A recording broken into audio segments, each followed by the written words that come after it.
Sahabatku yang terkasih di dalam Yesus Kristus, kembali lagi kita bertemu dalam perkongsian melalui renungan yang terdapat dalam firman Tuhan. Kali ini saudaraku yang kekasih, perkongsian yang akan saya kongsikan tajuk Hukum Tuhan itu Kekal. Tetapi saudara-saudara, sebelum saya memulakan perkongsian ini, saya ingin mengundang saudara terlebih dahulu bersama saya di dalam doa. Maha besar Tuhan Allah Bapa di surga, kami terima kasih kepadamu ya Tuhan atas kesempatan ini. Kiranya Roh Kudus hadir menguasai hati dan pikiran kami, supaya melalui renungan yang singkat perkongsian ini Tuhan, kami dapat mengerti faham dari setiap kandungan yang akan kami terima. Kiranya Engkau memberkati setiap perkongsian ini yang menjadi bahagian dalam kehidupan kami, yang mana untuk terus diperlengkapi dengan pimpinan-Mu. Terima kasih ya Tuhan atas kasih-Mu yang indah sudah menjadi berkat dalam hidup kami bersama. Kami menyerahkan hidup ini dalam nama Yesus. Amin. Saudaraku yang kasih di dalam Tuhan, seperti mana yang saya katakan tadi, saya akan berkongsi renungan kepada saudara yang bertajuk Hukum Tuhan itu Kekal. Inti renungan terdapat di dalam Matius 5 ayat yang ke-17. Saya bacakan. Ayat ini mengatakan, "Janganlah kamu menyangka bahwa aku datang untuk meniadakan hukum Taurat atau kitab para nabi. Aku datang bukan untuk meniadakannya, melainkan untuk menggenapinya." Saudaraku yang kekasih di dalam Tuhan Yesus Kristus, penciptaan manusia dan pemberi hukum itulah yang menyatakan bahwa maksudnya bukanlah untuk mengesampingkan aturan-aturannya. Segala sesuatu dalam alam, dari butiran debu dalam sinar matahari hingga ke dunia-dunia di tempat yang tinggi adalah di bawah hukum. Saudara, ketentraman dan keselarasan dunia alami tergantung kepada penurutan kepada hukum-hukum ini.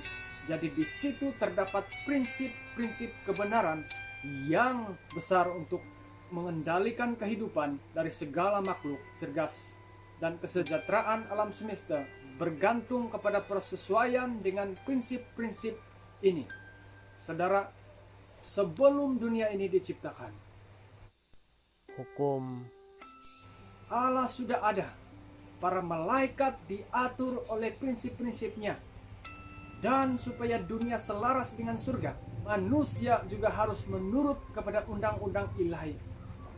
Kepada manusia di Taman Eden, aturan-aturan dan hukum itu diberitahu oleh Kristus.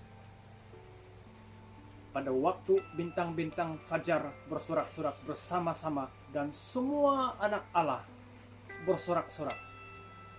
Ayub 38 ayat 7.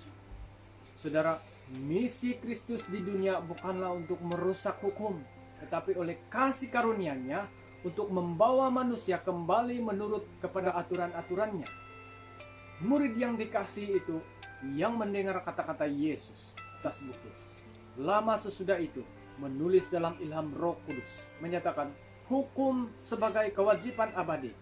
Dia katakan bahwa dosa adalah pelanggaran hukum, dan bahwa setiap orang berbuat dosa melanggar juga hukum Allah. Tepat di dalam 1 Yohanes 3 ayat yang keempat. Dia menjelaskan bahwa hukum yang ia tunjukkan itu adalah perintah lama yang telah ada padamu dari mulanya. Dapat dalam 1 Yohanes 2 ayat 7. Dia menyatakan hukum yang ada pada waktu penciptaan dan diulangi di atas gunung Sinai.